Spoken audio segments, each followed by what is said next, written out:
আমন্ত্রণ জানাই এটি নিউজের নিয়মিত আয়োজন রোজ রাতের নিউজ আওয়ার এক্সট্রা। আপনারা দেখছেন ইস্পাহানি সৌজন্যে। আমরা এই অনুষ্ঠানে মূলত আলাপ করি সাম্প্রতিক নানা বিষয় নিয়ে। আজকে আমরা অনেক দিন পর আবার আলাপ করতে এলাম রোহিঙ্গা সংকট এই ইস্যুটি নিয়ে। সাম্প্রতিক সময়ে বেশ কিছু খবরের কারণে, বেশ কিছু ঘটনায় আবারও পুরো বিষয়টি সামনে এসেছে, আলোচনায় এসেছে। একটি নিশ্চয়ই আপনারা গণমাধ্যমের কল্যাণে জানেন যে মিয়ানমার সেনাবাহিনীর সাবেক 2 সদস্য তারা স্বীকারোক্তিমূলক কিছু জবানবন্দি দিয়েছেন গণমাধ্যমে। সেই বিষয়টি নিয়ে গণমাধ্যমে নানা খবরাখবর চলছে, নানা বিশ্লেষণ চলছে চুলচেরা। পাশাপাশি গত কয়েকদিন আরেকটি ঘটনা, যেটি বাংলাদেশ এবং মিয়ানমার সীমান্তে মিয়ানমারের কিছু সৈন্য সমাবেশের খবর আমরা পাচ্ছি। এ নিয়ে বাংলাদেশের এক ধরনের উদ্বেগের খবর আমরা দেখেছি এবং এ নিয়ে মিয়ানমারের রাষ্ট্রদূতকে ডেকে বাংলাদেশ এক ধরনের উদ্বেগ জানিয়েছে। মিয়ানমার এখনও অফিসিয়ালি কিছু জানায়নি। পুরো বিষয়টি, সামগ্রিক পরিস্থিতি নিয়ে আজকে আলাপ করতে এলাম। আমাদের সঙ্গে কারা কারা আছেন আপনাদেরকে প্রথমেই জানিয়ে দিই। আমাদের সঙ্গে আছেন সাবেক পররাষ্ট্র সচিব তৌহিদ হোসেন, আমাদের সঙ্গে আছেন নিরাপত্তা বিশ্লেষক অবসরপ্রাপ্ত এয়ার কমোডোর ইশফাক ইলাহি চৌধুরী, রয়েছেন ঢাকা বিশ্ববিদ্যালয়ের আন্তর্জাতিক সম্পর্ক বিভাগের সহযোগী অধ্যাপক ডক্টর নিলয় রঞ্জন বিশ্বাস এবং স্টুডিওতে রয়েছেন সাংবাদিক মাইনুল আলম। চারজনকেই ধন্যবাদ জানাই আমাদের সঙ্গে এই আয়োজনে যুক্ত হবার জন্য। আমরা আলোচনাটি শুরু করবার জন্য সাবেক পররাষ্ট্র সচিব তৌহিদ হোসেন আপনার কাছে প্রথমে যেতে চাই। যে প্রসঙ্গটি আসলে বলছিলাম ভূমিকায়, যে সাম্প্রতিক কিছু ঘটনা আবারও রোহিঙ্গা ইস্যু নিয়ে আমাদের মনোযোগটি কাটছে। তো আপনার কাছে প্রথমে আসলে একটা ভূমিকা আলোচনা শুনতে চাই যে আপনি কিভাবে পুরো পরিস্থিতিকে, সাম্প্রতিক বিভিন্ন ঘটনাপঞ্জিকে আপনি কিভাবে বিশ্লেষণ করছেন। এরপরে অন্যান্য প্রসঙ্গে যেতে চাই। ধন্যবাদ। আমি দুটো ইস্যু এখানে আপনি উল্লেখ করেছেন, দুটো সম্বন্ধে আমি সামান্য একটু আলোকপাত করি। প্রথমত হচ্ছে যে দুজন রোহিঙ্গা সেনা দল ত্যাগী, অথবা তাদেরকে বলা হচ্ছে যে ওই আরাকান আর্মি তাদেরকে ধরে নিয়ে গিয়েছিল, এরকম কথা শোনা যাচ্ছে। যাই হোক, তারা বিবৃতি দিয়ে তাদের গণহত্যামূলক অপরাধ তারা স্বীকার করেছেন, বলেছেন যে ঊর্ধ্বতন কর্মকর্তাদের নির্দেশে তাদেরকে এই কাজ করতে হয়েছে। এটা মিয়ানমার অবশ্য বলার চেষ্টা করছে যে তাদেরকে মানে এক ধরনের চাপের মুখে তাদেরকে ইত্যাদি ইত্যাদি। তবে সেটা খুব বেশি যে ধোপে টিকবে তা মনে হয় না।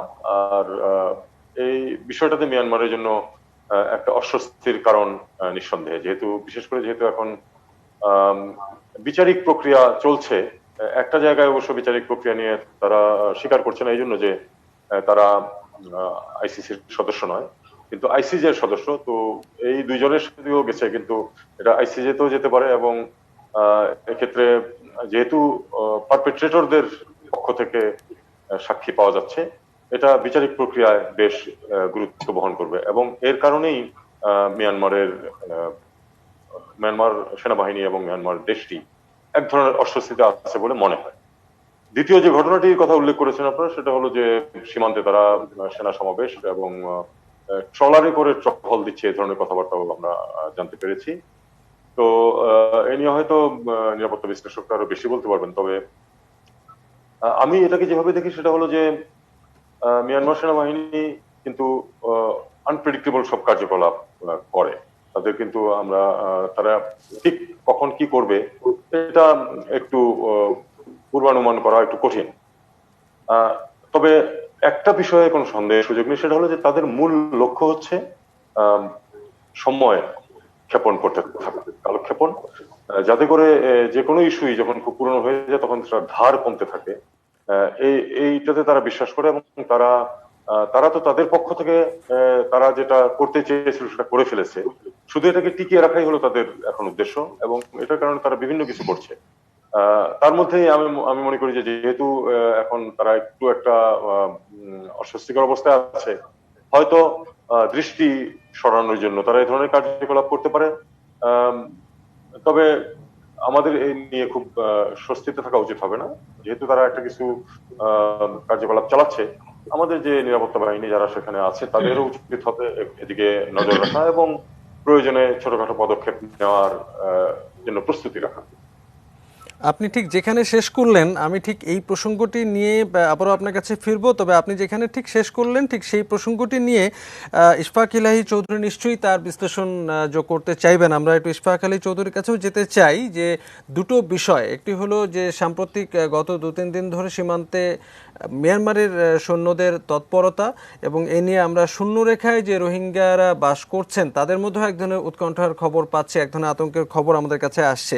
আর পাশাপাশি গত বেশ কিছুদিন আগে যে দুজন সৈন্য যে বিবৃতি দিয়েছেন সে নিয়েও আমরা বিস্তারিত আলাপে যাব, কিন্তু বেশ কিছু ঘটনা পরপর ওই ঘটনা থেকে একটু নজর সরাতেই কি আসলে মিয়ানমার অন্য কোনো দিকে টানছে কিনা অন্য কোনো তৎপরতার মাধ্যমে, আপনার বিশ্লেষণটা শুনি।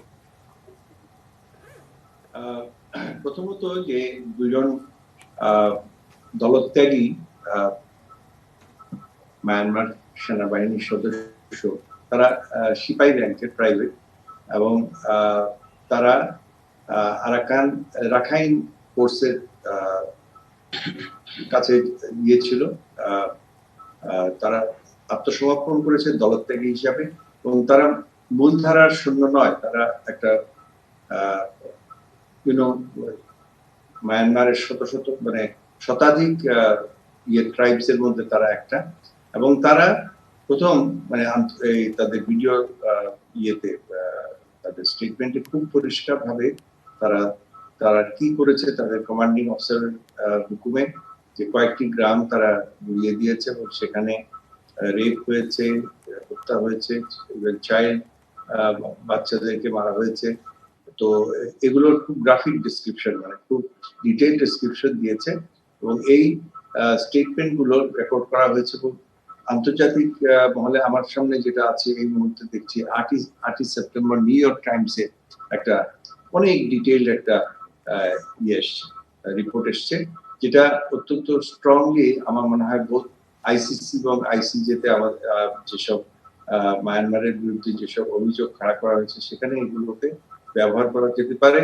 তাদেরকে হয়তো হেগে বা যেখানে তাদের কোর্টে তাদেরকে নিয়ে যাওয়া হতে পারে, এবং তাদের এইসব এভিডেন্স অত্যন্ত আমার মনে হয় গুরুত্ব সহকারে কোর্ট বিবেচনা করবে।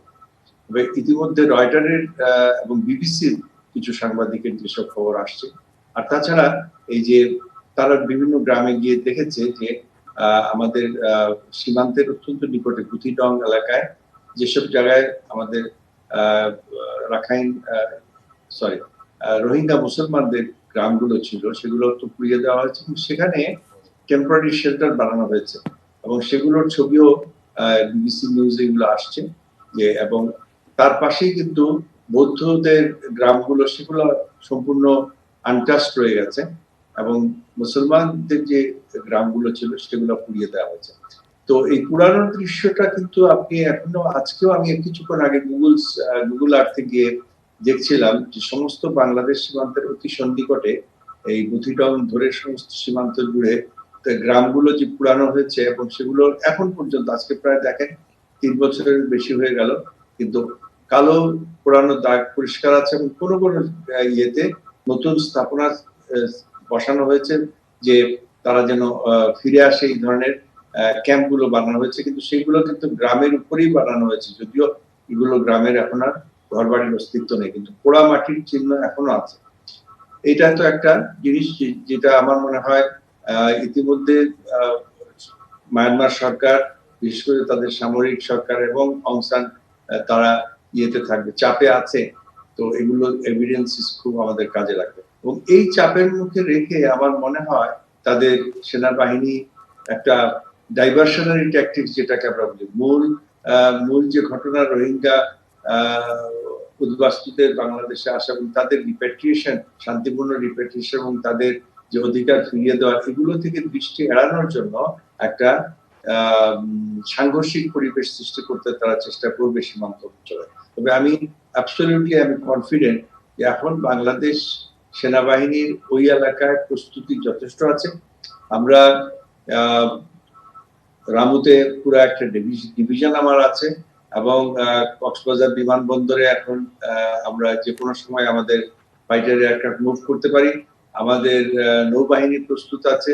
সুতরাং তারা বিশেষ কোনো সুবিধা করতে পারবে না কেবলমাত্র হয়তো এলাকাতে একটা টেনশন সৃষ্টি করতে পারে। আমাদেরও ইচ্ছা কোনোদিনই নয় এবং যে এখানে কোনো ধরনের সংঘর্ষ হোক, কিন্তু সংঘর্ষ যদি চাপিয়ে দেওয়া হয় তাহলে কিন্তু আমি অ্যাবসলিউটলি শিওর যে বাংলাদেশ সেনাবাহিনী মানে সশস্ত্র বাহিনী তার প্রপার রেসপন্স সেটা দিতে পারবে, এবং যেটা আমাদের অত্যন্ত উচ্চ প্রশিক্ষণ প্রাপ্ত এবং আধুনিক সেনাবাহিনী আমাদের সেখানে আছে, এবং এ ব্যাপারে বাংলাদেশের নাগরিকের চিন্তা করার কোনোই অবকাশ নাই যে আমাদের রেসপন্স খুব যথেষ্ট শক্তিশালী রেসপন্স আমরা করতে পারবো।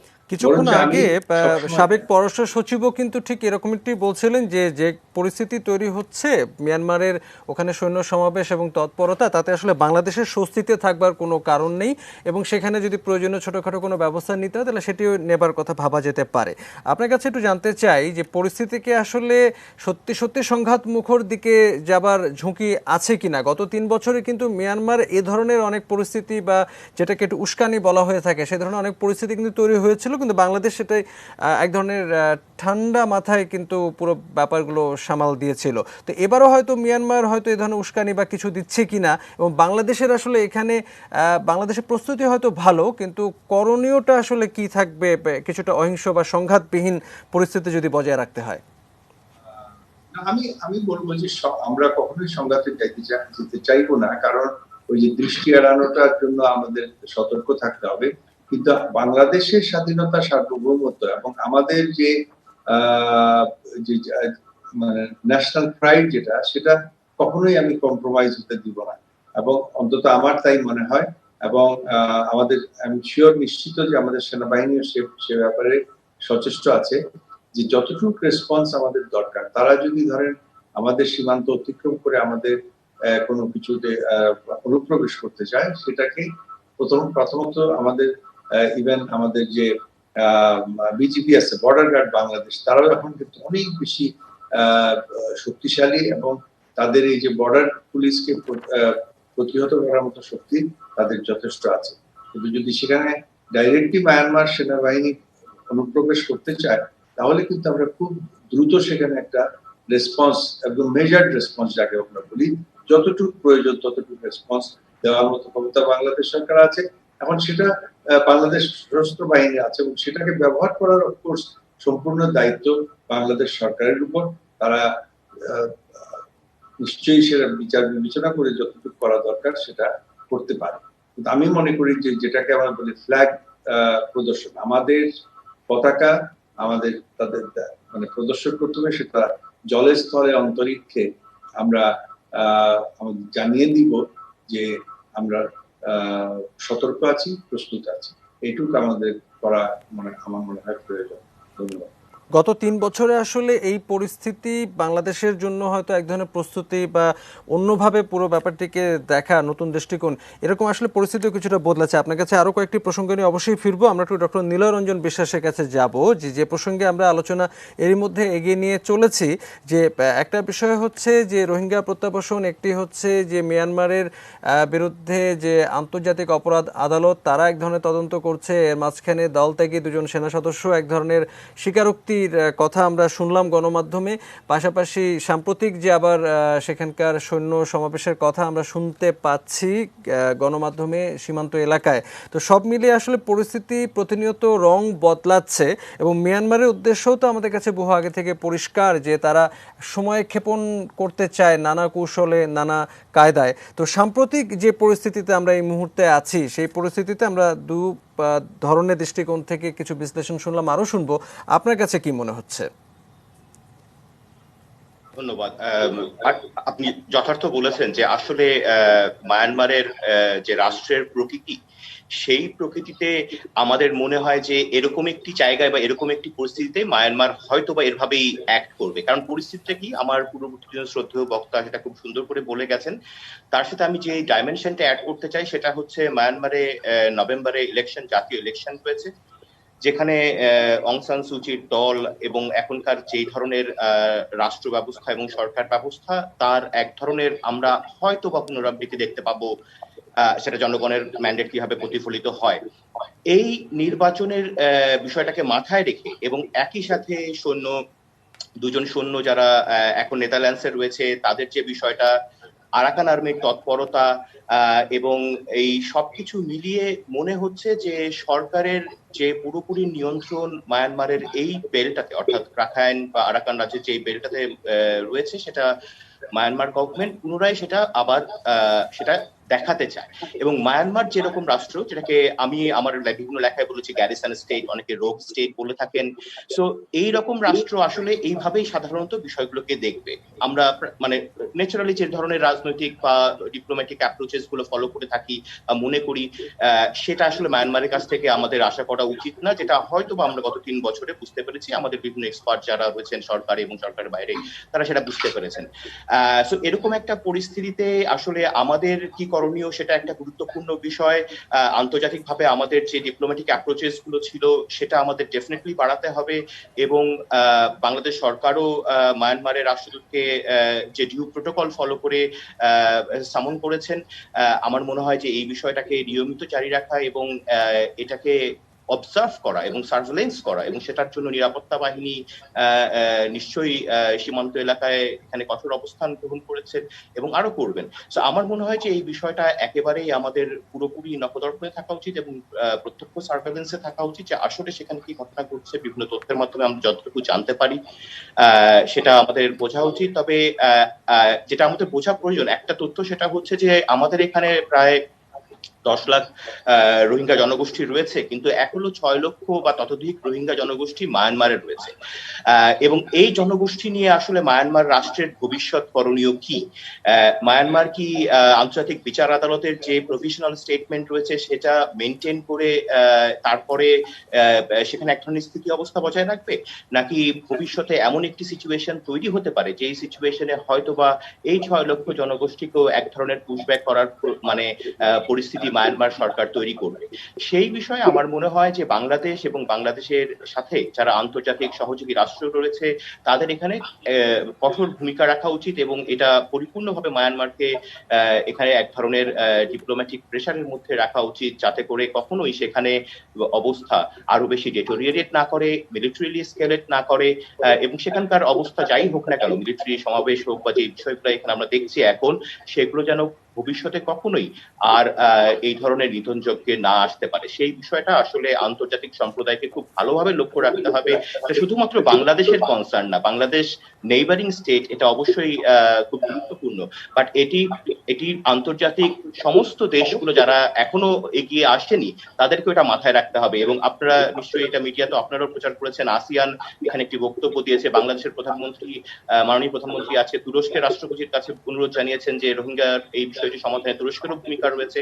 আমার মনে হয় যে এখন শুধুমাত্র কানাডা বা দ্য নেদারল্যান্ডস নয়, এই শুধুমাত্র পশ্চিমা রাষ্ট্রগুলো নয়, এখানে তুরস্ককে এগিয়ে আসতে হবে, এখানে আসিয়ানকে দলগতভাবে এগিয়ে আসতে হবে, এবং মায়ানমারের উপরে এক ধরনের প্রেশার তৈরি করতে হবে, একটা ডিপ্লোম্যাটিক প্রেশার তৈরি করতে হবে, এবং আমি কিছুটা বলবো যে অবশ্যই কিছুটা কোয়াসিভ প্রেশারও তৈরি করার এখানে প্রয়োজন রয়েছে, সেটা হয়তো বা পরবর্তীতে আলোচনা সুযোগ থাকবে। কূটনৈতিক যে চাপের কথা বলা হচ্ছে সেটিতে আসলে আমরা 3 বছরের বেশি সময় ধরে নিয়মিতই আলোচনা করছি বটে, এবং সেটি আসলে কোন ডাইমেনশন নতুন করে যোগ করা যায় সে বিষয়ে নিশ্চয়ই আমাদের সঙ্গে সাবেক পররাষ্ট্র সচিব আছেন, তিনি আরো যোগ করবেন। আমরা একটা ছোট্ট বিরতি নিতে চাই, এই আলোচনায় সঙ্গে থাকবেন।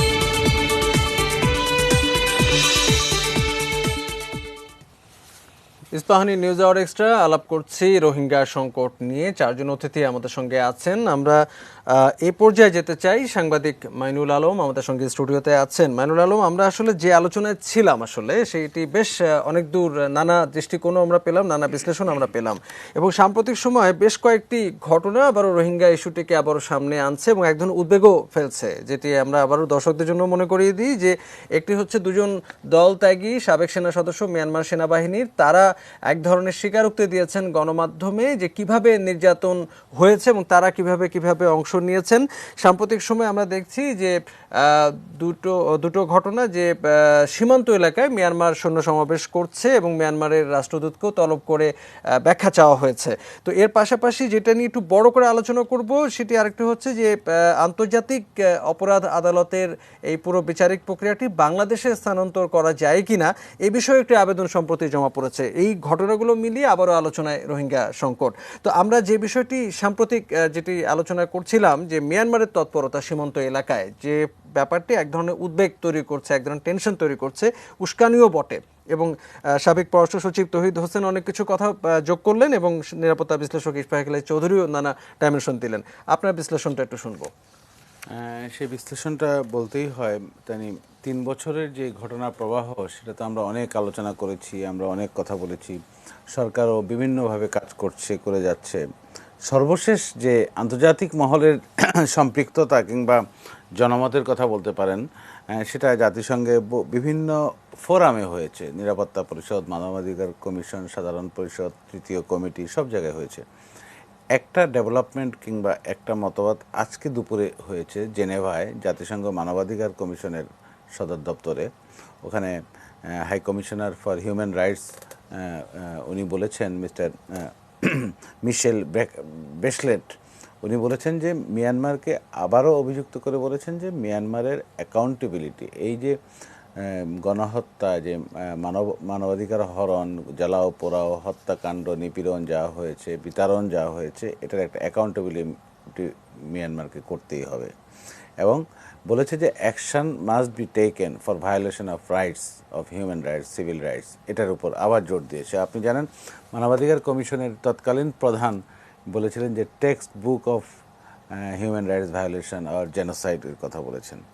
আবার আগামী নভেম্বরে, আজ থেকে 2 মাস পরে যে নির্বাচনটা হবে, সেই নির্বাচনে আগের নির্বাচনগুলোর মতোই যে একটি বিরাট সংখ্যক মিয়ানমারের নাগরিক যারা ভোটাধিকারের বাইরে থাকবে, সেটার ব্যাপারেও রাইটস ভায়োলেশন, অধিকার হরণের কথা বলেছেন, অধিকার লঙ্ঘনের কথা বলেছেন। একটা বিরাট সংখ্যক জনগোষ্ঠী যারা 10 লক্ষ বাংলাদেশে এসছে, 6-7 লক্ষ ওখানে আছে, এবং ওখানে যারা মিয়ানমারের নাগরিক হিসেবে বসবাস করছে যুগ যুগ ধরে, তাদের অধিকার হরণের কথা বলছে।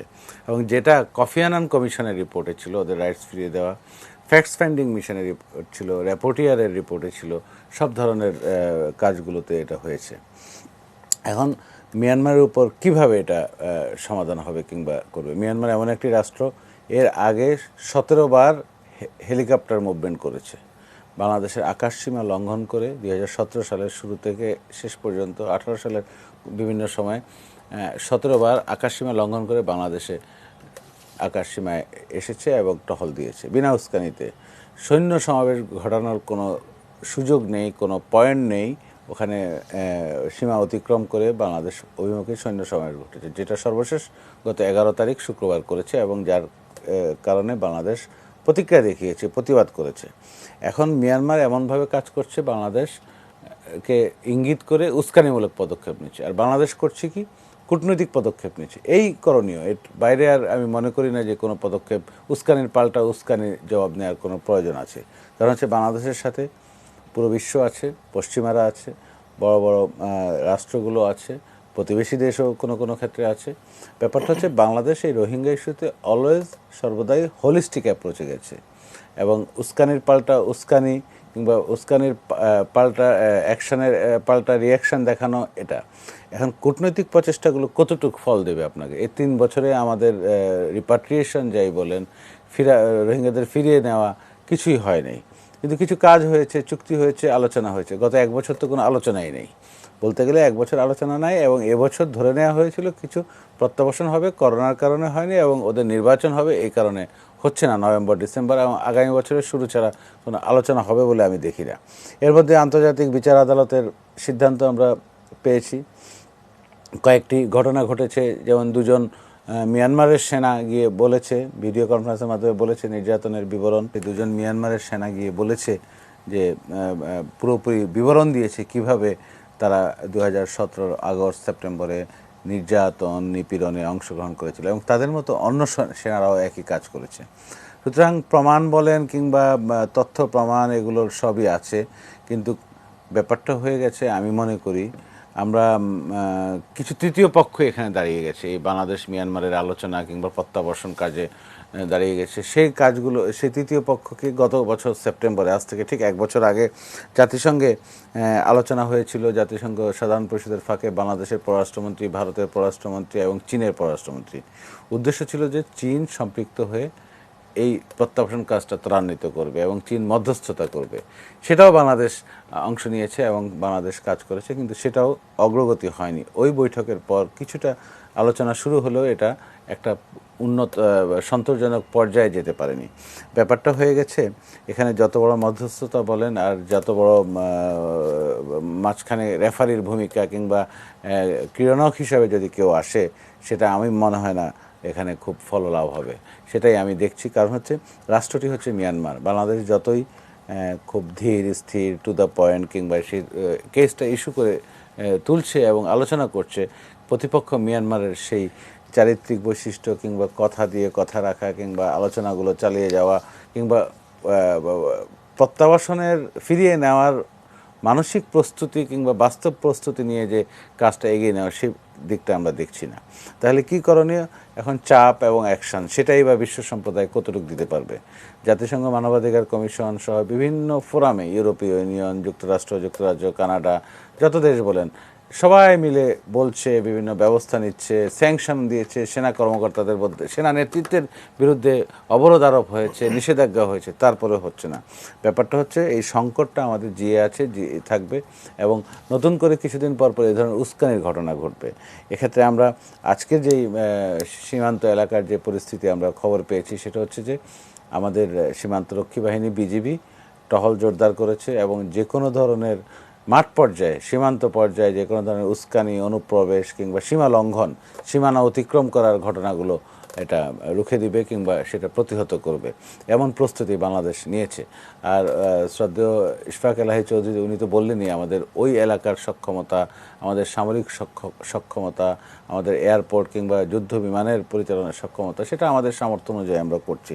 কিন্তু ব্যাপারটা হচ্ছে যে এই ক্ষেত্রে যে যুদ্ধ কিংবা উস্কানি, এটা কতটুকু ওয়ার্দি হবে কিংবা কতটুকু কার্যকর ফললাভ দেবে, সেটা অবশ্যই আমাদের ভাবতে হবে। আমরা তো গত 3 বছর সে পথে এগোইনি। আমরা রাজনৈতিক, কূটনৈতিক বিভিন্নভাবে আমরা চেষ্টা করেছি। আমরা সকল পক্ষ, তৃতীয় পক্ষ বলেন, বহু পক্ষকে আমরা ইনভলভ করার চেষ্টা করেছি। ব্যাপারটা হচ্ছে যে জাতিসংঘ নিরাপত্তা পরিষদের যে কাঠামো, জাতিসংঘের বিভিন্ন ফোরামগুলোর যে কাঠামো আর নিরাপত্তা পরিষদের কাঠামো, এই আমাদের সার্বিকভাবে একটা ঐক্যমত, বৈশ্বিক যে ঐক্যমত, সেটা প্রতিষ্ঠার ক্ষেত্রে সহায়ক নয়, অনুকূল নয় বলে আমি মনে করি।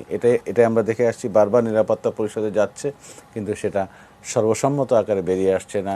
দুটি বড় দেশ, নিরাপত্তা পরিষদের দুটি বড় দেশ, রাশিয়া এবং চীনের ভূমিকা, সেটা আমরা জানি কিভাবে কি হচ্ছে, ওদের অবস্থানটা জানি। গত 3 বছর ধরে আমরা কিন্তু আমাদের প্রতিবেশীদের একটা সহযোগিতাও কিন্তু আসলে একটু চাইছিলাম যে তারা রোহিঙ্গা ইস্যুতে বাংলাদেশের পক্ষে কার্যকর ভূমিকা রাখুক। আমরা এই প্রসঙ্গটি নিয়ে একটু তৌহিদ হোসেনের মতামত শুনতে চাইবো। যে তৌহিদ হোসেন, নিশ্চয়ই আপনি যোগ করবেন যে একটা হচ্ছে যে সাম্প্রতিক সময়ে দুজন সেনা সদস্যের স্বীকারোক্তি কতখানি কার্যকর হবে, গ্রহণযোগ্য হবে আন্তর্জাতিক অপরাধ আদালতে, সেটি যেমন একটি প্রসঙ্গ। আবার সীমান্ত এলাকায় একটি সংঘাতের উস্কানির খবর আমরা যেমনটি দেখছি, এটা উদ্বেগে ফেলছে। আর 3 বছর ধরে আমরা এক ধরনের কূটনৈতিক তৎপরতা চালিয়ে যাবার ব্যাপারেও অনেক তাগিদের কথা আমরা শুনছি। আপনিও বেশ কয়েকবার এই বিষয়টি উল্লেখ করেছেন। আমরা 3 বছর আগে আমাদের দুজন প্রতিবেশীর কার্যকর সহযোগিতা আশা করছিলাম, ভারত এবং চীন। গত 3 বছরের পরিস্থিতি আসলে অনেক রকম বদলেছে এবং সাম্প্রতিক সময় ভূরাজনৈতিক প্রেক্ষাপট থেকে কৌশলগতভাবে ভারতের কাছে তো বটেই, চীনের কাছেও বাংলাদেশের গুরুত্ব আসলে একটু নতুন দিকে গেছে। তো এই তাৎপর্য বা এই গুরুত্বটাকে কাজে লাগিয়ে ভারত এবং চীনের সহায়তাকে বাংলাদেশের পক্ষে টানার ক্ষেত্রে কি কোনো কূটনৈতিক কৌশল থাকা উচিত কিনা, বা আপনার কাছে কি মনে হয় কি পদ্ধতিতে বাংলাদেশের এখন এগোনো উচিত? ধন্যবাদ। দেখুন, ভারত চীন দুই পক্ষেরই আমরা সহযোগিতা চেয়েছিলাম এবং পাইনি, এটা খুব স্পষ্ট। শুরু থেকেই আমরা যদি এই দুই পক্ষের সহযোগিতা পেতাম, তাহলে হয়তো সমস্যাটাকে অনেক সহজে সমাধান করা যেত। কিন্তু আমাদেরকে বুঝতে হবে যে তারা তাদের স্বার্থ দেখছে এবং তাদের স্বার্থে বরং এটা বলবো যে আমাদের যে চুক্তিটা আমরা সই করেছিলাম, আমার অনুমান এবং অনেকে সেটা মনে করেন যে চীনের খানিকটা চাপ ছিল এই চুক্তিটাকে এভাবে সই করার জন্য। সেই সেই চাপটাকে আমরা উইথস্ট্যান্ড করতে পারিনি। যদিও আমরা প্রথম থেকেই আসলে কিন্তু আহ, এটা বলা যাবে না যে আমরা আন্তর্জাতিক পর্যায়ে এই জিনিসটাকে নিয়ে যাইনি। প্রধানমন্ত্রী ইভেন্ট জেনারেল অ্যাসেম্বলিতে প্রথম একেবারে এর পরপরই যে ইভেন্ট জেনারেল অ্যাসেম্বলি হলো সেখানে এটাতে উনি উত্থাপন করেছেন এবং উনি সুনির্দিষ্ট প্রস্তাব রেখেছেন। সমাধান করতে গেলে আসলে ওই প্রস্তাবের বাইরে যাওয়ার কিন্তু কোনো সুযোগ নেই, কারণ মূল জিনিসটা হচ্ছে যে এই মানুষগুলোকে ফিরে যেতে হবে। ফিরে যদি যেতে হয় তাহলে তাদের জন্য ফিরে যাওয়ার পরিবেশ সৃষ্টি করতে হবে। পরিবেশ কে সৃষ্টি করতে পারে? পরিবেশ সৃষ্টি করতে পারে মিয়ানমার। মিয়ানমার কি নিজে থেকে সেটা করবে? না, মিয়ানমার সেটা করবে না, কারণ তাদের আসলে কোনো উদ্দেশ্য নেই এই মানুষগুলিকে ফেরত নেওয়া। তারা ধরে নিয়েছে যে তাদেরকে বের করে দিয়েছে, কোনোদিনই ফেরত নেবে না, এবং সেটা সেই জন্যই তারা তাদের প্রচেষ্টা চালিয়ে যাচ্ছে, দীর্ঘসূত্রে তারা আশ্রয় নিচ্ছে। এবং তারা যেহেতু পাশে পেয়েছে শক্তিমান দেশগুলোকে, কাজেই তাদের এই পরিকল্পনা এখন পর্যন্ত কিন্তু আমি বলবো যে সাফল্যজনকভাবেই এগিয়ে চলছে। একটু বাগড়া এসেছে বটে এই দুজনের সাক্ষীতে এবং এই আইসিজেতে যে বিচার প্রক্রিয়া চলছে তাতে, কিন্তু একটা জিনিস আমাদেরকে বুঝতে হবে যে আইসিসির বিচার তো তারা মানবেই না হয়তো। আইসিজে যদি আজকে থেকে 3 বা 5 বছর পরে, খুব তাড়াতাড়ি বিচার হয়েই যাবে এমন কোনো কথা না, 2, 3, 5 বছর পরে যদি তারা বলেও যে হ্যাঁ মিয়ানমার দোষী, তারা জেনোসাইড করেছে, সেখানে গণহত্যা চালিয়েছে, তার মানে কিন্তু এই না যে আইসিজে কিন্তু তাতে করে সব রোহিঙ্গাকে ফেরত নিয়ে গিয়ে সম্মানের সাথে তাদের জায়গায় বসিয়ে দেওয়া, সে ব্যবস্থা করার সামর্থ্য বা সক্ষমতা কিন্তু আইসিজে এর নেই। কাজেই আমাদেরকে আলটিমেটলি এটা একভাবেই শুধু সেটা সম্ভব, এগুলি কিছু চাপ সৃষ্টি করবে। যদি যে যে একটা সাক্ষী দিয়েছে এতে করে মিয়ানমারের উপরে একটু চাপ এসেছে, যদি আইসিজের একটা বিচারে তাদেরকে গণহত্যার দায়ে অভিযুক্ত, মানে তাদেরকে অপরাধী সাব্যস্ত করা হয়, তাহলে তাদের উপর চাপ আসবে। কিন্তু চূড়ান্ত বিচারে কিন্তু এটা আন্তর্জাতিক চাপ আসতে হবে মিয়ানমারের উপরে, এমন চাপ যে চাপ মিয়ানমার মানে উইথস্ট্যান্ড করতে পারবে না, পাশ কাটিয়ে যেতে পারবে না। সেরকম চাপ যখন আসবে তখনই শুধু তারা এই মানুষগুলোকে ফেরত নেবে। সেই জন্য সময় লাগবে বলে আমাদের বিশ্বাস, এবং সেই সময়ে আমাদের আমি একটা কথা শুধু বলতে চাই যে কূটনৈতিক প্রক্রিয়া তো অব্যাহত আছে এবং থাকবে। কূটনৈতিক প্রক্রিয়া কিন্তু শুরু থেকে অব্যাহত আছে, এখনো আছে, তারা তাদের কাজ করে যাচ্ছে। কিন্তু পাশাপাশি আমাদেরকে দীর্ঘমেয়াদের জন্য প্রস্তুতি নিতে হবে, এবং ইতিহাস থেকে যদি দেখা যায় যে এ ধরনের সমস্যা সম্পূর্ণ শান্তিপূর্ণভাবে সমাধান হয় না, সেক্ষেত্রে কোনো এক পরিস্থিতিতে হয়তো অশান্তির সৃষ্টি হতে পারে। সেই জন্য আমাদের প্রস্তুতি থাকা প্রয়োজন বলে আমি মনে করি, এবং সেই জন্য আগে থেকেই ভালো রকম প্রস্তুতি আমাদের শুরু করতে হবে, যাতে কোনো এক পর্যায়ে আজকে থেকে 5, 10, 15 বছর পরে হোক, আমি মনে করি এটা যে চট করে এই সমস্যার সমাধান হয়ে যাচ্ছে, এটা আমি সবসময় বলে আসছি। আমি খুব খুশি হব যদি আমি ভুল প্রমাণিত হই, কিন্তু আমার আশঙ্কা হচ্ছে যে এই সমস্যা সহজে সমাধান হচ্ছে না, অনেক দিন এই পরিস্থিতি আমাদের এখানে বজায় থাকবে। এবং সেটার জন্য আমাদের একদিকে প্রস্তুতি লাগবে, দ্বিতীয় প্রস্তুতি লাগবে যে যদি কখনো এটা, বিশেষ করে মিয়ানমার যেভাবে বিভিন্ন সময় হুমকির সৃষ্টি করছে বা একটা পরিবেশ সৃষ্টির চেষ্টা করছে, কোনো এক সময় যে সংঘাত বাঁধবেই না এই নিশ্চয়তা কিন্তু দেওয়া যাবে না। সেক্ষেত্রে সংঘাত যদি বাঁধে, সেখানে যেন আমরা আপার হ্যান্ড পেতে পারি সেরকম প্রস্তুতি আমাদের থাকতে হবে। সেটি তো আসলে সংঘাত মানে প্রস্তুতি, সেটি তো আসলে আমাদের বরাবরই থাকবে। এবং ইশফাক এলাহী চৌধুরী যেমনটি যোগ করছিলেন যে আমাদের প্রস্তুতি সক্ষমতার জায়গা তো আমরা আসলে অন্তত 3 বছর আগের চেয়ে এখন আসলে খুব ভালো পজিশনে নিশ্চয়ই রয়েছি।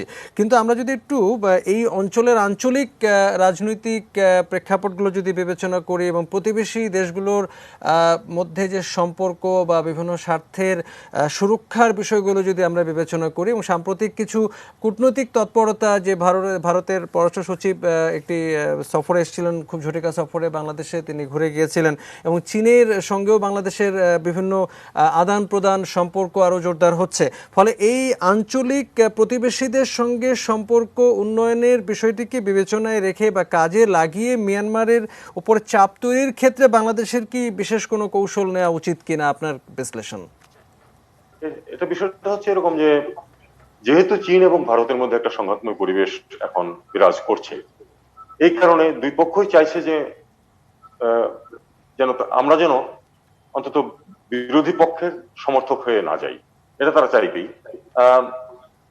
ভারতের বিরুদ্ধে চীনকে অথবা চীনের বিরুদ্ধে ভারতকে আমাদের পক্ষে সমর্থন করা সম্ভব নয়। এটা দুই পক্ষই, আমি বিশ্বাস করি যে দুই পক্ষই সেটা বোঝে। তারা চাইবে যে যেন আমরা কোনো এক পক্ষ না নিই। নিশ্চয়ই চীন আশা করবে না যে ভারতের বিপক্ষে আমরা চলে যাব চীনের পক্ষ হয়ে, অথবা ভারতের আশা করা এটা উচিত হবে না, বা আমি মনে করি না যে তারা আশা করবে যে আমরা চীনের সাথে সংঘাতে যাব। দুই পক্ষই এখানে আমাদের এক ধরনের যে অন্ততপক্ষে স্ট্যাটাস যেটা আছে দুই পক্ষের সাথে আমাদের ভালো সম্পর্ক এই সেটা বজায় থাকবে। পরিস্থিতিকে এটাই কি কিন্তু আসলে বাংলাদেশের pragmatic। দর কষাকষির কোনো একটা সুযোগ হিসেবে নেয়ার কোনো সুযোগ আছে কিনা? আমি খুব আশাবাদী এ ব্যাপারে নই। আমি অন্যদের মতামত এ ব্যাপারে শুনতে আগ্রহী। আমি খুব আশাবাদী নই এই কারণে যে তাদের কিন্তু নিজ নিজ যে স্বার্থ আছে সেই স্বার্থগুলি কিন্তু প্যারামাউন্ট, এটা আমাদেরকে ভুলে গেলে চলবে না। চীনের জন্য বঙ্গোপসাগরে অ্যাক্সেস পেতে মিয়ানমার গুরুত্ব কমছে না। সে চীনের ভারতের সাথে সংঘাত যাই হোক না কেন, ভারতের সাথে সংঘাতে তারা লিপ্ত থাকবে, হয়তো অল আউট ওয়ার হবে না বলে সবাই বিশ্বাস করে। আর সেক্ষেত্রে তারা চট করে মিয়ানমারের সাথে তাদের যে স্বার্থ আছে সেটাকে ছেড়ে দিয়ে বাংলাদেশের পক্ষে আসবে। আমরা আশা করেছিলাম যে তারা দীর্ঘমেয়াদী স্বার্থ চিন্তা করে একটা ইভেন হ্যান্ডেড পজিশন নেবে, যেহেতু একটা দুই দেশের সাথে তাদের সম্পর্ক ভালো, বাংলাদেশ এবং মিয়ানমারের সাথে। তারা কিন্তু একটা অনেস্ট ব্রোকারের ভূমিকা নিতে পারত, এখনো পারে বলে আমি বিশ্বাস করি। আমাদের চেষ্টা করতে হবে সেদিকে যাওয়ার। আর ভারতের বিষয়টা হচ্ছে এরকম যে ভারত আসলে দু তিনটা ছোট ছোট বিষয় তাদের আছে। একটা প্রজেক্ট আছে, কানাদান প্রজেক্ট, আমরা জানি যে একটা অল্টারনেট রুট ওই চিকেন স্নেক বাদ দিয়ে। আর দ্বিতীয়টা হচ্ছে যে তাদের কিছু ইনসার্জেন্সি প্রবলেম আছে যেটা নর্থ ইস্টে। তারা অনেক সময় আশ্রয় নেয় মিয়ানমারের সীমান্তের ওই পাশে। ওই এলাকাটা একটু দুর্গম দুর্ভেদ্য, আমরা জানি। এটাতেও যেন মিয়ানমারের সহযোগিতা তারা পায়, এটাও তাদের জন্য প্রয়োজন। তারা এই প্রয়োজনে রেখে হয়তো আমাদের পক্ষে দাঁড়ায়নি, এটা হতে পারে। কিন্তু তাদের এই স্বার্থগুলো কিন্তু শেষ হয়ে যায়নি, কাজেই তারা চট করে আমাদের পক্ষ হয়ে কাজ করবে এটা আমি মনে করি না। তবে আমরা যদি ঠিক মতো আমাদের কূটনৈতিক কার্ড খেলতে পারি, হয়তো তাদেরকে এক ধরনের একটা মাঝামাঝি অবস্থান, যে মিয়ানমারকে সরাসরি সমর্থন নয়, অন্তত পক্ষে যে একটা ধরুন ইভেন হ্যান্ডের একটা অ্যাটিটিউড নেওয়া এই সমস্যাটা সমাধানের দিকে নিয়ে যাওয়ার জন্য, সেটার দিকে আমরা কূটনৈতিকভাবে চেষ্টা চালিয়ে যেতে পারি। আমরা আশাবাদী হতে চাই যে আমাদের কূটনৈতিক তৎপরতা হয়তো সেই সুযোগটি নেবার চেষ্টা করছে। একটা ছোট্ট বিরতি নিতে চাই, আলোচনায় সঙ্গে থাকবেন।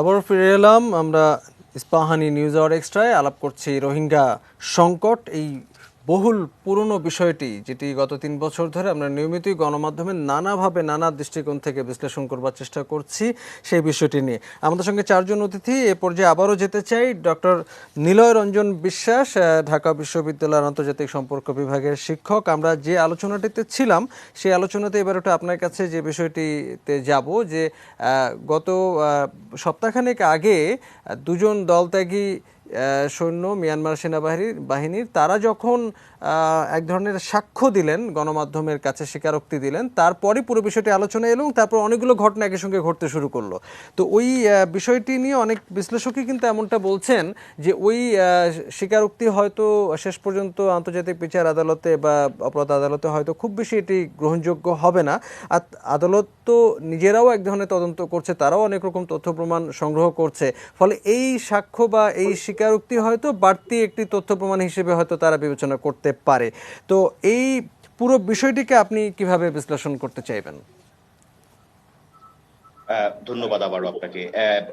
এখানে দুটা বিষয়, একটা হচ্ছে যে আন্তর্জাতিক অপরাধ আদালত বা আইসিসি, ইন্টারন্যাশনাল ক্রিমিনাল কোর্টকে আমরা যেভাবে দেখি সাধারণত আর কি, সেটার মধ্যে আমরা এটা জানি যে রোম স্ট্যাটিউটের অংশ হিসেবে আইসিসি সদস্য কিন্তু মিয়ানমার নয়।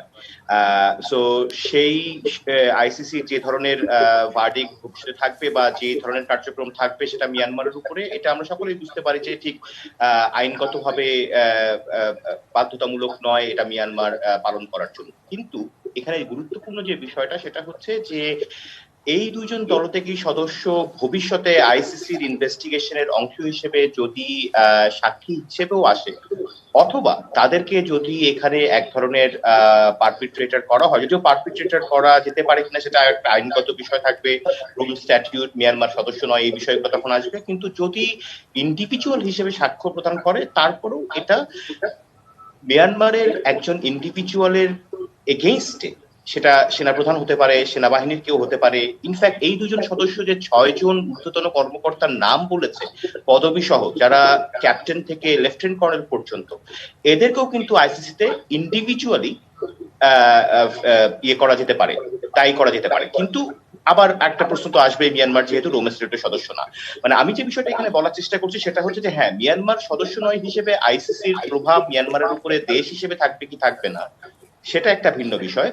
কিন্তু আন্তর্জাতিকভাবে চাপ প্রয়োগ করার ক্ষেত্রে এবং এই বিষয়টার সততা মিয়ানমারের সেনাবাহিনীর যতই নিম্নপদস্থ একজন সৈনিক হোক না কেন, তার মুখের থেকে আসা নিঃসন্দেহে এক ধরনের নরমেটিভ প্রেসার ক্রিয়েট করে, এবং যেই প্রেসারটা বাংলাদেশ সরকার, বাংলাদেশের সিভিল সোসাইটি, আন্তর্জাতিক বিভিন্ন সংগঠন এবং সবাই বলে আসছে যে গণহত্যার আলামত সেখানে রয়েছে এবং গণহত্যা করা হয়েছে।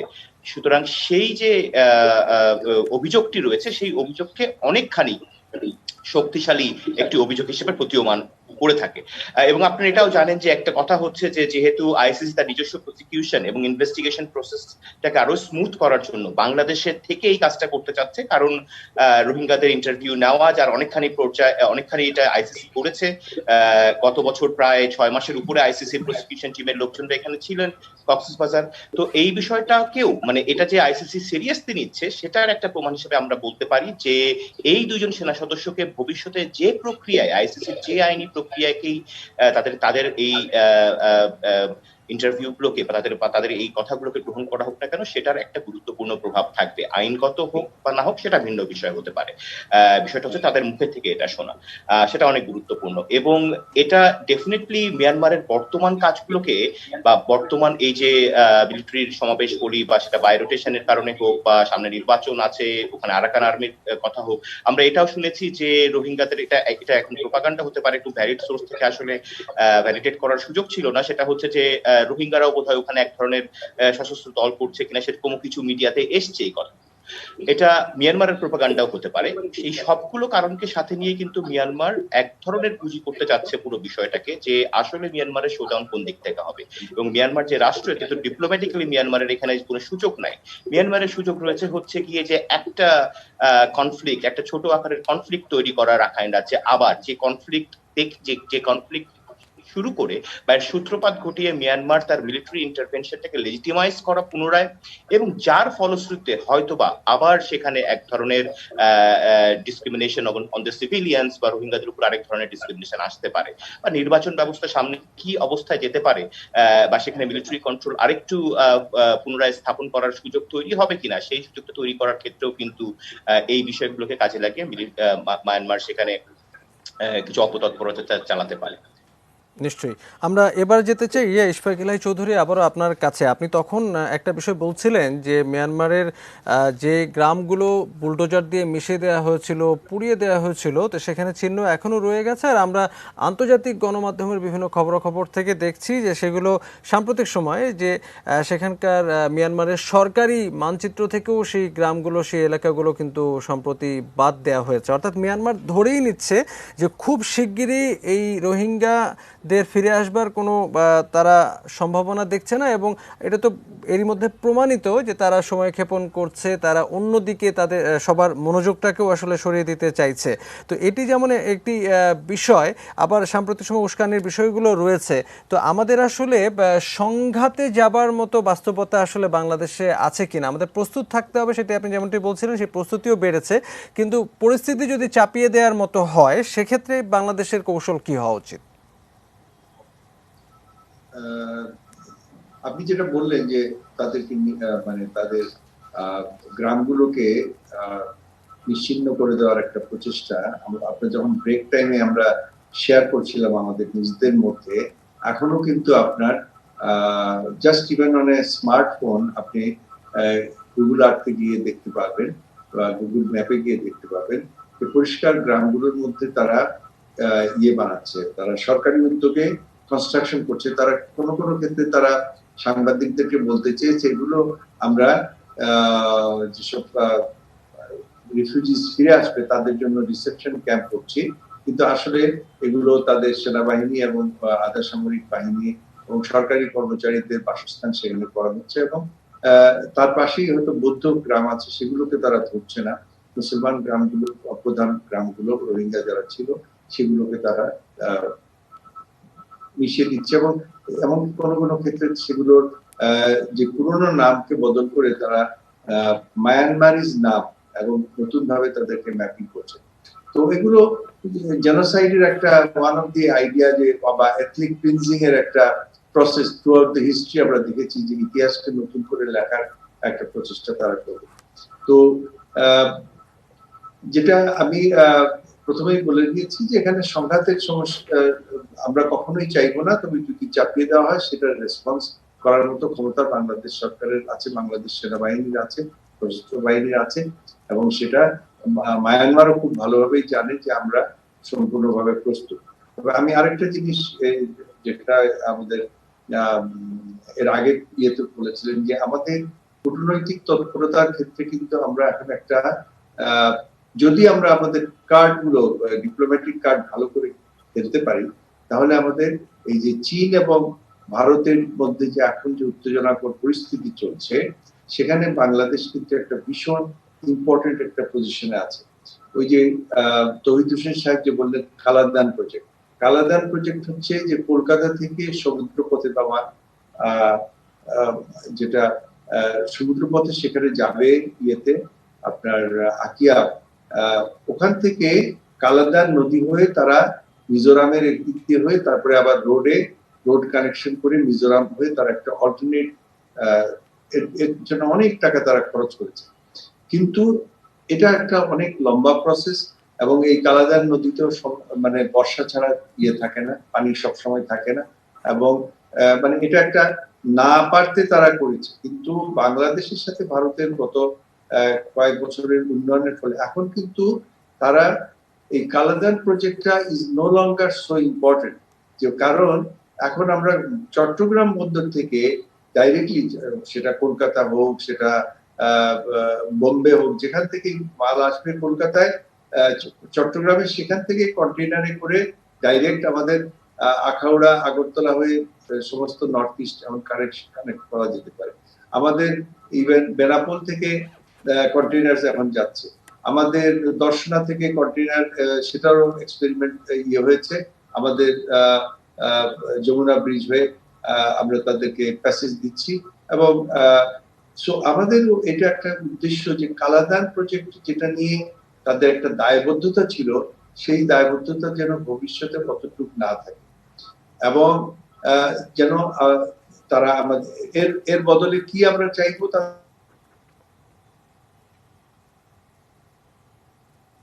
তাদের কাছ থেকে, যে তোমরা আমাদের সমর্থন দাও আন্তর্জাতিক মহলে, এবং you want to take this benefits from Bangladesh থেকে, এই বেনিফিটস আমরা দিচ্ছি তোমাকে, ইভেন ত্রিপুরা, মিজোরাম, আমাদের চট্টগ্রাম থেকে মিজোরাম পর্যন্ত আমাদের কমিউনিকেশন আছে, আমরা এগুলো দিব, কিন্তু তার বদলে তোমরা কি দিবা। আমি আশা করব যে বাংলাদেশ সরকার সেটা ভারতের উপরে সেই ইয়েটা চাপটা সৃষ্টি করতে পারবে, যেখান থেকে তারা মায়ানমার থেকে তাদের যে একটা সমর্থন দিয়ে আসছিল সেটা তারা সরে আসতে পারে। একইভাবে চীন দেখেন আমাদের এখন $1 বিলিয়ন বাণিজ্য, বাংলাদেশের সাথে তাদের বিগেস্ট যে বাণিজ্য, এবং ভবিষ্যতের যে ইনভেস্টমেন্টের যে সুযোগ সুবিধা বাংলাদেশকে পাচ্ছে, সেটা কিন্তু মায়ানমারের সেই খনিজ সম্পদ আর যাই হোক না কেন, সেই ধরনের একটা ইয়ে তারা পাবে না। আমরা এই যে চীন এবং ভারতের যে সম্পর্কের বৈরিতার মধ্যে থেকে কিন্তু আমরা উই ক্যান গেট দ্য, যেটাকে বলে উইন্ডফল বেনিফিট, আমরা দুই সাইড থেকে আমরা লাভ পেতে পারি, কিন্তু সেখানে আমাদেরকে কার্ডগুলো খুব ইম্পর্টেন্টলি প্লে করতে হবে, যাতে এই দুইটা রাষ্ট্র অন্তত তাদের যে সমর্থন, যে চীন দুবার তারা ভিটো প্রয়োগ করেছে বাংলাদেশের প্রস্তাবের বিরুদ্ধে জাতিসংঘ ইয়েতে, নিরাপত্তা পরিষদে, এই ধরনের ইয়ে থেকে যদি তারা অন্তত সরে এসে তারা যদি অ্যাবসেন্ট থাকে, অনুপস্থিত থাকে, তাও কিন্তু ভোট বাংলাদেশের পক্ষে বেশি হতে পারত। তো আমি চাইবো যে কূটনৈতিক পর্যায়ে আমাদের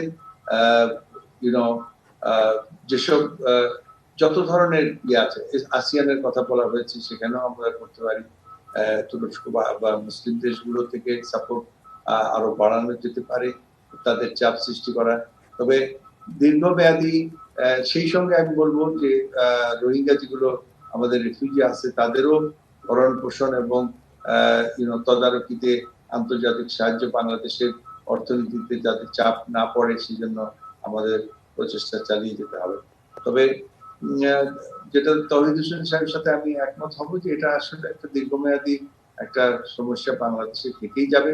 তবে আমি মনে করি যে আমাদের জনগণ এবং সরকার এবং আমরা ভীষণভাবে রেজিলিয়েন্ট যেটাকে বলে, এই যে 10 লক্ষ এখানে বিশ্বের সব থেকে ঘন বসতিপূর্ণ দেশে সব থেকে ঘন বসতিপূর্ণ স্কোয়ার মাইল হচ্ছে গিয়া আপনার ওই ফুটপালং ইয়েগুলো রেফিউজি ক্যাম্প, লক্ষ লক্ষ লোক সেখানে আছে। কিন্তু তারা দেখেন দু একটা যে ইনসিডেন্ট হচ্ছে না তা নয়, কিন্তু জেনারেলি দে আর পিসফুল। তার সেখানে একটা শান্তি শৃঙ্খলার পরিবেশ আছে। এই যে এত বড় কোভিড সারা পৃথিবী আজ মহামারীর আক্রান্ত, কিন্তু সেখানেও একটা হসপিটাল আছে এবং আমি জানি যে খুব বেশি যে রোগী সেখানে আছে তা নয়। আমরা তাদেরকে হেলথ কেয়ার ফ্যাসিলিটি দিতে পেরেছি, ধীরে ধীরে তাদের মধ্যে একটা শিক্ষার আলো ছড়িয়ে দেওয়ার একটা ব্যবস্থা হচ্ছে। তো আমাদেরকে এবং বিশেষ করে আমি তো সেদিন এসছে যে তারা একটা গ্রুপ গিয়ে তারা হয়েছে ভাষাঞ্চলে যে আমরা তাদের জন্য যে ব্যবস্থা করেছি তাতেও তারা সন্তুষ্ট, হয়তো সেখানে তারা কিছুদিনের জন্য যেতে পারে। তবে আমাদের জন্য অসুবিধা হচ্ছে যে একটা নিউজ আসছে যে সংখ্যা যখন ওই যে রিসেন্ট সার্ভেতে দেখা গেছে তাদের সংখ্যা 10 লক্ষ থেকে এখন কমে 8 লক্ষ এসে গেছে। তাহলে এই 2 লক্ষ গেল কোথায়? এই প্রসঙ্গটা নিয়ে আপনার কাছে একটু আসতে চেয়েছিলাম যে এই যে প্রসঙ্গটি আপনি আসলে মাত্র উল্লেখ করলেন যে গত 3 বছরে প্রায় ৭৬,০০০-এরও বেশি নতুন শিশু রোহিঙ্গা ক্যাম্পে জন্ম নিয়েছে। তো সংখ্যাটি আসলে বারবার কথা ছিল, কিন্তু আসলে সংখ্যাটি কমেছে। তো আমার মনে হয় যে এই প্রশ্নটি আপনার কাছে একটু নিতে চাই, একটা ছোট্ট বিরতি নিয়ে আমরা একটু এগিয়ে থাকতে চাই। সঙ্গে থাকবেন, দর্শকও সঙ্গে থাকবেন।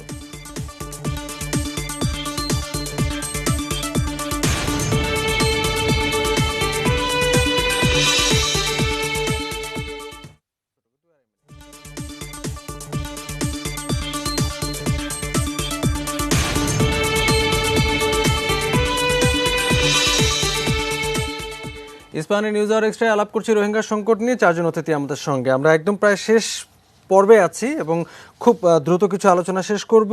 আমরা বিরতিতে যাবার আগে ইশফাক ইলাহি চৌধুরী একটা খুব চমৎকার প্রসঙ্গের অবতারণা করেছিলেন। আমরা ইশফাক ইলাহি চৌধুরীর ওই প্রসঙ্গ নিয়ে তার কাছে যাবার আগে আমরা অন্য কয়েকজনের একটু মতামত নিতে চাই। বিশেষ করে মাইনুল আলম, আপনার নিশ্চয়ই মনে আছে যে ইশফাক ইলাহি চৌধুরী যেমনটি বলছিলেন যে ভাষাঞ্চরে রোহিঙ্গাদের স্থানান্তরের বিষয়টি যেমন একটি বড় বিষয়, এবং আমরা গত কয়েকদিন দেখছি যে তাদেরকে এক ধরনের মোটিভেশনের মাধ্যমে তাদেরকে সেখানে নিয়ে যাওয়ার আবার একটা কথা চলছে, এবং তাদের প্রতিনিধিরা সেই ভাষাঞ্চর ঘুরে এসে ইতিবাচক মনোভাব ব্যক্ত করলো। পরবর্তীতে আবার এ নিয়ে কিছু জটিলতার কথা শুনছি, তারা যাবে কি যাবে না এ নিয়েও অনেক কথা শোনা যাচ্ছে। আর পাশাপাশি রোহিঙ্গা ক্যাম্পগুলোতেও সাম্প্রতিক সময়ে কিছু জনসংখ্যা কমে যাচ্ছে, অর্থাৎ কিছু সংখ্যক রোহিঙ্গা, তাদের সংখ্যাও বেশ উল্লেখযোগ্য, তাদের সংখ্যাও মানে এরকম নিখোঁজ ব্যক্তির সংখ্যাও আসলে বাড়ছে, যেটি হয়তো অভ্যন্তরীণ ব্যবস্থাপনার ক্ষেত্রে এক ধরনের নিরাপত্তা উদ্বেগ তৈরি করে। আপনি যদি ছোট করে আপনার এই পর্যবেক্ষণ হচ্ছে যে ভাষাঞ্চল ইস্যুতে আপনি বলছেন মোটিভেশন, কিন্তু পাল্টা মোটিভেশনও চলছে। আপনি কেন বলবেন যে রোহিঙ্গা যারা রিপ্রেজেন্টেটিভ, রোহিঙ্গা নেতৃবৃন্দ ঘুরে এসছে, ওখানে চমৎকার ব্যবস্থাপনা অবকাঠামো আছে। বাংলাদেশ সরকার ২৫০০ কোটি টাকা দিয়ে ওই অবকাঠামো তৈরি করেছে। ১ থেকে ১.৫ লক্ষ রোহিঙ্গাকে ওখানে নেওয়া যায়, কিন্তু এটা গত 2 বছর ধরে কার্যকর করা যাচ্ছে না। কারণ হচ্ছে ওরা যেতে আগ্রহী না, প্রত্যাবর্তন হবে কি না, চলে যাবে, এই দোলা চলেছিল। কিন্তু ব্যাপারটা হচ্ছে এখন তো আমরা সুদূর পরাহত প্রত্যাবর্তন প্রক্রিয়াটা, ওরা থাকবে, আমরা আমাদের ব্যবস্থাপনাটা আরও সুন্দর করব, ওদেরকে ওখানে শিফট করব, ১.৫ লক্ষকে নিতে পারলে ভালো। কিন্তু ব্যাপারটা হচ্ছে যে সাধারণ রোহিঙ্গাদের মধ্যে পাল্টা মোটিভেশন করানো হয়েছে, কে বা কারা, কিংবা এনজিও গোষ্ঠী যারা ওখানে বেসরকারি কাজ করছে, দাতা সংস্থার প্রতিনিধি, এদের মিলে একটা কাজ, একটা চক্র ওখানে গড়ে উঠেছে এবং পাল্টা মোটিভেশন করেছে, তোমরা যাবা না, তোমরা এখানেই থাকবে। কারণ ভাষাঞ্চলে ওদেরকে ফেরার পর, ওখানে স্থানান্তরের পর যে সুযোগ সুবিধাগুলো আছে, কিন্তু এদিক থেকে অন্য মানুষের যারা সার্ভিস সেক্টরে জড়িত, ওদের যাওয়ার অবকাঠামোটা ওখানে নেই। এটা তাদের জন্য একটু কাজের অসুবিধা হয়ে যায়। এই জন্য এই সংস্থাগুলো, এই সংগঠনগুলো, বেসরকারি এনজিওগুলো, এদের এই সমস্যাটা আছে। এটা একটা কারণ হতে পারে। আপনি বলেছিলেন যে রোহিঙ্গার সংখ্যা কমে গেছে। দেখুন 7 লক্ষ এসছে 2017 থেকে এ পর্যন্ত, 17-18 ওই সময়। আগে ছিল প্রায় 4 লক্ষ, 11 লক্ষ রোহিঙ্গা। আরও 70 কি 76,000 আপনি বলেছেন, 80,000-এর মতো নতুন শিশু জন্ম নিয়েছে। 11 কি 12 লক্ষ রোহিঙ্গা থাকার কথা, কিন্তু এখন আছে কম। ব্যাপারটা হয়েছে যে রোহিঙ্গারা যখন আসছে সবাইকে একটি পরিচয়পত্র, ওদের নাম তালিকাভুক্ত পাসপোর্ট অধিদপ্তরের মাধ্যমে কিংবা রেজিস্ট্রেশন অধিদপ্তরের মধ্যে এই সিস্টেম করা হয়েছে, বায়োমেট্রিক একটা তালিকাভুক্তি করা, রেজিস্ট্রেশন করা হয়েছে। এই রোহিঙ্গারা যাতে ওই কক্সবাজার অঞ্চল কিংবা ওই ক্যাম্প অঞ্চলের বাইরে, নির্ধারিত অঞ্চলের বাইরে যাতে না যায়, না চলাচল করতে পারে কিংবা মিশতে না পারে, অন্য জায়গায় মুভ করতে না পারে, সেজন্য কিন্তু আইনশৃঙ্খলা বাহিনীর যে কড়া বেষ্টনী ছিল কিংবা কক্সবাজার এলাকায় যে সেখান থেকে কিছু হয়তো ওটা শিথিল হয়েছে, ওটা এখন কড়াকড়িভাবে কেউ চেক করবে না একজন রোহিঙ্গা আসছে না বাংলাদেশের নাগরিক আসছে, এরা মিশে যাচ্ছে, এরা অনেক জায়গায় স্থানান্তর হয়েছে। আপনি দেখবেন কিছুদিন পর পর পত্রিকায় কিংবা টেলিভিশনে খবর আসে এতজন রোহিঙ্গা ধরা পড়েছে। কারণ কি, এরা রংপুরে চলে গেছে, ময়মনসিংহ চলে গেছে, কাজের সন্ধানে হোক যে কোনোভাবে চলে গেছে, কোনো একটা সূত্র ধরে, কানেকশন ধরে, পরিচিত একজন আরেকজন দালাল এই মাধ্যমে চলে গেছে। তার ফলে অনেক রোহিঙ্গা সারা দেশের সঙ্গে সারা দেশে মিশে গেছে। দর কষাকষি এই বিষয়ে কি যোগ করতে চাইবেন? সরি, আমাদের প্রতিবেশীদের সঙ্গে সাম্প্রতিক যে কূটনৈতিক দর কষাকষি, এটা একটা নতুন দিক আমি আশাবাদী হতে চাই, কিংবা আমাদের দেখার এবং অপেক্ষা করার পর্যবেক্ষণের ব্যাপার আছে। ভারত প্রসঙ্গে আপনি জানেন, ভারত এবছর জাতিসংঘ নিরাপত্তা পরিষদের অস্থায়ী সদস্য নির্বাচিত হয়েছে 2 বছরের জন্য, এবং এটা 2021 জানুয়ারি থেকে কার্যকর হবে। সম্প্রতি গত 18ই আগস্ট ভারতের পররাষ্ট্রমন্ত্রী বাংলাদেশ সফর করে বলেছে রোহিঙ্গা ইস্যুতে তারা বাংলাদেশের পাশে থেকে জনমত গঠন কিংবা কার্যকর ভূমিকা নেবে। কারণ ভারত এমন একটি দেশ যার প্রতিবেশী বাংলাদেশ, যার প্রতিবেশী মিয়ানমার। ভারতের ভূমিকাটা এখানে আরো কার্যকর প্রত্যাশা করছি আমরা। আসলে সেই আশাবাদটি আসলে নিরাপত্তা রাখতে পরিষদের চাই অস্থায়ী সদস্য হিসাবে, এবং হর্ষবর্ধন সিংহরা যেটা বলেছেন যে আলোচনায় মধ্যস্থতার ভূমিকায়ও অংশ নিতে চায় ভারত। এটা আমরা আগামী দিনগুলোতে দেখতে চাই এবং কার্যকর একটা আশাতীত একটা প্রত্যাশা করতে চাই যে ভারতের মধ্যস্থতায়, এর আগে চীনের মধ্যস্থতায় হয়েছে, আমরা প্রত্যাবাসনের কাজে, মানে বৃহৎ প্রতিবেশী হিসেবে হয়তো ভারত কার্যকর ভূমিকা রাখতেই পারে। ধন্যবাদ আপনাকে মাইনুল আলম। আমরা একটু নীলরঞ্জন বিশ্বাসের কাছে যেতে চাই। যে আলোচনায় ছিলাম, নিশ্চয়ই আপনার কিছু পর্যবেক্ষণ রয়েছে। ধন্যবাদ। দুটা বিষয়, একটা হচ্ছে যে আসলে আমাদের মানে করণীয় কি, বা আমরা কিভাবে যাচ্ছি, ডিপ্লোম্যাটিক যে অ্যাপ্রোচ আমাদের রয়েছে সেখানে কি কি বিষয় আসতে পারে সামনে। একটা খুবই গুরুত্বপূর্ণ বিষয় হচ্ছে যে আইসিজের যে প্রভিশনস বা এই মাল্টিল্যাটারাল প্ল্যাটফর্ম গুলোতে বাংলাদেশের যে ডিপ্লোম্যাটিক অ্যাপ্রোচেস ছিল সেটাকে আরো বেশি পরিমাণে আমার মনে হয় এখানে তৎপর হওয়া উচিত আমাদের, এবং একই সাথে আমাদের মানে we need to create a forum of the friendly countries regarding the Myanmar issue. এবং আমার মনে হয় যে যদি এখানে শুধুমাত্র ভারত বা চীনের কথা চিন্তা করে আমরা আমাদের কার্যক্রম স্থগিত করে রাখা উচিত না, আমাদের আসলেই এটাকে আরো বেশি পরিমাণে সাউথ ইস্ট এশিয়ান রিজিনাল ফোরামে নিয়ে যাওয়া উচিত, ওআইসিতে এটাকে নিয়ে আরো বেশি পরিমাণে কথা বলা উচিত, তুরস্ককে এখানে ইনভলভ করার সম্ভাবনা থাকলে সেটা করা উচিত। সো তুমি মাল্টিফ্যাসেটেড বলতে আমরা যে ধরনের বুঝি, মাল্টিল্যাটারাল অ্যাক্টিভিটিস আমরা যেটাকে বুঝে থাকি, তার মানে এই না যে মিয়ানমারের সাথে আমাদের সম্পর্ক ছেদ করা, যেটা কখনোই বাংলাদেশ সরকার করেনি বা সেই ধরনের ইঙ্গিত ছিল না। কিন্তু আমার মনে হচ্ছে যে ইন্টারন্যাশনাল আরো যে এজেন্সিস গুলো রয়েছে সেগুলোকে নিয়মিত সেন্সিটাইজ করা উচিত with information, with our own ways and approaches, so that তাদেরকে দিয়ে আমরা ভবিষ্যতে এই বিষয়টাকে নিয়মিত আন্তর্জাতিক প্ল্যাটফর্ম গুলোতে রাখতে পারি। এবং আমার এখনো মনে হয় যে জেনারেল অ্যাসেম্বলিতে এই বিষয়টা নিয়মিত রেজ করা উচিত বাংলাদেশের পার্মানেন্ট মিশনের মধ্য দিয়ে বিভিন্ন ফোরামে। এটা সিকিউরিটি কাউন্সিলও রেজ করা উচিত। হ্যাঁ, সেখানে হয়তো বা কিছু কাঠামোগত বাধা রয়েছে, ভেটো প্রস্তাবও আসতে পারে এই বিষয়গুলোতে, কিন্তু এই প্রসঙ্গগুলো বারবার আন্তর্জাতিক প্ল্যাটফর্মে আসলে এটা যখন এই পরিমণ্ডলে থাকবে তখন তার একটা প্রভাব সবসময় তৈরি হবে। এর সাথে আমি যেটা একটু যোগ করতে চাই সেটা হচ্ছে যে যখন সামরিক প্রস্তুতির কথা বলা হয়, সামরিক প্রস্তুতি সবসময় যুদ্ধর দিকে যায় না। সামরিক প্রস্তুতি পিস টাইমের জন্য হতে পারে, অর্থাৎ আমাদের নর্মাল যে সার্ভেলেন্স প্রসেসেস তার মধ্যে সফিস্টিকেশন অ্যাড করা, এবং আমাদের যে শুধুমাত্র হিউম্যান ইন্টেলিজেন্স না, আর্টিফিশিয়াল ইন্টেলিজেন্সের বিষয় এখানে গুরুত্বপূর্ণ রয়েছে। সুতরাং সশস্ত্র বাহিনীর যে পরিকল্পনা, যে প্ল্যান, সেই প্ল্যানগুলোকে আরো বেশি পরিমাণে এখানে বাস্তবায়ন বাস্তবায়ন করা, কিন্তু তার মানে এই না যে মায়ানমারের সাথে আমাদের যুদ্ধের প্রস্তুতি নিতে হবে, কিন্তু তার এক ধরনের প্রেজেন্স থাকতে নিরঞ্জন হবে। বিশ্বাস, অনেক ধন্যবাদ। আমরা আসলে খুব দ্রুত শেষ মুহূর্তের দিকে এগিয়ে যাচ্ছি। আমরা একটু আবারও ইশফাক ইলাই চৌধুরী আপনার কাছে যেতে চাই।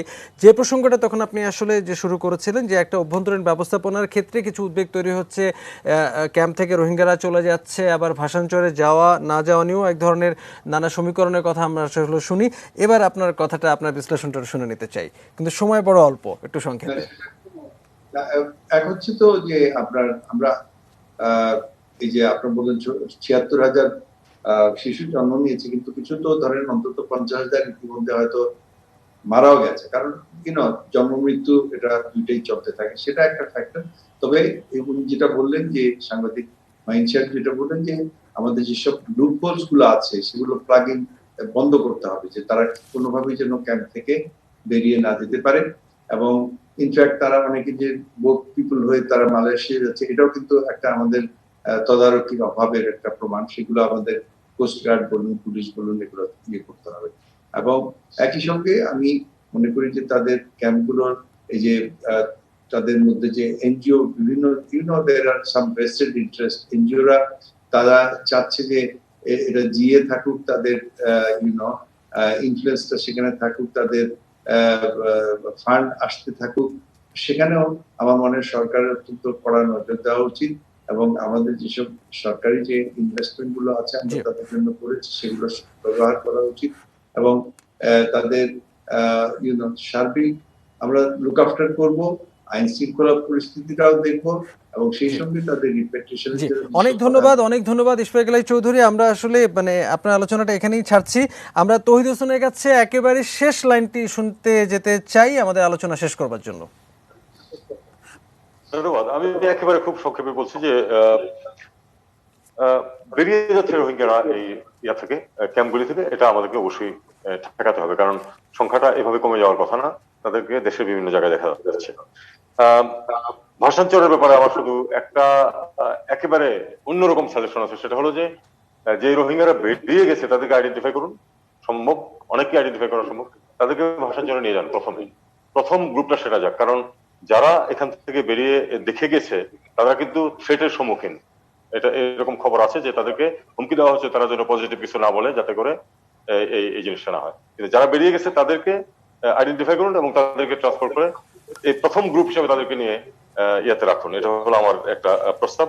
জি, আমরা আসলে আজকে আলোচনাটি আর দীর্ঘায়িত করতে পারছি না। অনেক ধন্যবাদ তৌহিদ হোসেন, আপনি যেখানে শেষ করলেন আমরা আসলে এই আলোচনাটি এর পরে হয়তো আরেকদিন একটু বড় করে করব। অনেক ধন্যবাদ আমাদের সঙ্গে আজকে আলোচনায় যুক্ত হবার জন্য। আমাদের সঙ্গে যে অতিথিরা ছিলেন তাদের সবাইকে ধন্যবাদ আমাদের সঙ্গে যুক্ত হবার জন্য। দর্শক, কথা বলছিলাম রোহিঙ্গা সংকট এই বিষয়টি নিয়ে, যেটি আমাদেরকে নিয়মিত আলোচনা করতে হচ্ছে এবং হয়তো হবে, সমস্যাটি হয়তো আরো দীর্ঘায়িত হবে, এমনটি বিশ্লেষকরা বলছেন। আজকের আলোচনা এখানেই শেষ করে দিচ্ছি আমরা। এতক্ষণ যারা সঙ্গে ছিলেন সবাইকে অশেষ ধন্যবাদ।